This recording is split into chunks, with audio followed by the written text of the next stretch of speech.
भाग्यवान भइस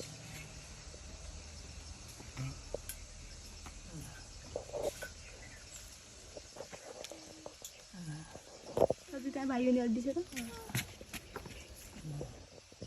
लाइन छैन दादालाई टिटीलाई दिन्छन् सानो दे अलि पैसा हुन्छ नाच्दिन होइन हजुर नायो नाचेन नाच्ने